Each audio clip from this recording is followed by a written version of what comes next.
अस्सलाम वालेकुम सामीन, ये वसीम इन्फो टीवी है। अगर अभी तक आपने हमारा चैनल सब्सक्राइब नहीं किया तो प्लीज़ हमारे चैनल को सब्सक्राइब कीजिएगा। सामीन, ये 1907 के मौसम में बहार का मौसम था। तस्वीर में जर्मनी के रोमान परवर शहर बाइडलबर्ग में दरियाए नीकर का ये वो किनारा है जहां इलामा इकबाल और ईमा की मोहब्बत परवान चढ़ी थी।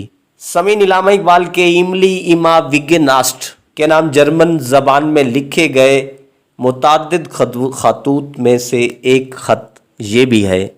इलामा इकबाल ने लड़की को लिखा था, मैं ज़्यादा लिख या कह नहीं सकता, आप तसव्वुर कर सकती हैं कि मेरी रूह में क्या है। मेरी बहुत बड़ी ख्वाहिश है कि मैं दोबारा आपसे बात कर सकूं और आपको देख सकूं, लेकिन मैं नहीं जानता कि क्या करूं। जो शख्स आपसे दोस्ती कर चुका हो उसके लिए मुमकिन ही नहीं है कि वो आपके बगैर जी सके। बराह करम मैंने जो लिखा है इसके लिए मुझे माफ़ फरमाइए। सामीन, नमाज से इकबाल की मुलाकात दरियाए नीकर के किनारे वाक़े सरसब्ज़ शदाब मनाज़र से मालामाल कस्बे हाइडलबर्ग में हुई थी।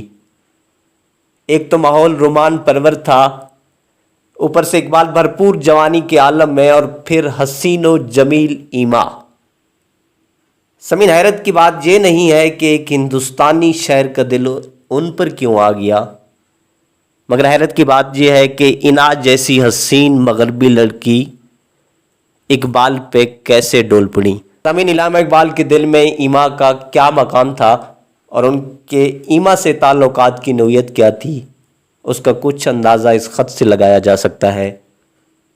बराए करम अपने उस दोस्त को मत भूलिए जो आपको हमेशा अपने दिल में रखता है और जो आपको कभी फरामोश नहीं कर सकता। बाइडलबर्ग में मेरा क़याम एक खूबसूरत ख्वाब सा लगता है और मैं उस ख्वाब को दोहराना चाहता हूँ। क्या ये मुमकिन है? आप खूब जानती हैं। और सामीन, एक ख़त 21 जुलाई 1908 को उन्होंने लंदन से ईमा के नाम लिखा था। इलामा इकबाल लिखते हैं, मैं ये समझा कि आप मेरे साथ मज़ीद ख़त व किताबत नहीं करना चाहती और इस बात से मुझे बड़ा दुख हुआ। अब फिर आपका ख़त मौसूल हुआ जिससे मुझे बड़ी मुसर्रत हुई। मैं हमेशा आपके बारे में सोचता रहता हूँ और मेरा दिल हमेशा बड़े खूबसूरत ख्यालों से मामूर रहता है। एक शरारे से शोला उठता है और एक शोले से एक बड़ा अलाव रोशन होता है। आप जो जी में आए कीजिए, मैं कुछ ना कहूँगा, हमेशा साबिर व शाकिर रहूँगा। सामीन, ये इलामा इकबाल के अल्फाज थे जो उन्होंने ख़त की सूरत में ईमा को लिखे थे। सामीन, उल्फत के इस दौर में इलामा इकबाल न सिर्फ शादीशुदा थे बल्कि 2 बच्चों के बाप भी बन चुके थे।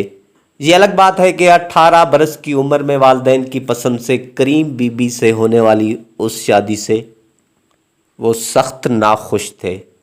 सामीन, फिर इकबाल वापस हिंदुस्तान लौट आए।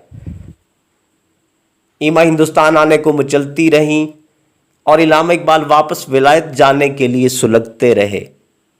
दोनों को इजाज़त न मिल सकी और आखिरकार इनकी मोहब्बत तहरीरों में सिमट गई। ख़त व किताबत का सिलसिला जारी हो गया। सामीन, ईमा की मादरी ज़बान जर्मन थी, लेकिन वो यूनानी और फ़रांसीसी से भी खूब वाकिफ़ थीं। इसके अलावा वो फ़लसफ़े और शायरी से भी खासी शगफ़ रखतीं और यही उनके और इकबाल के दरमियान वजह उल्फत ठहरा।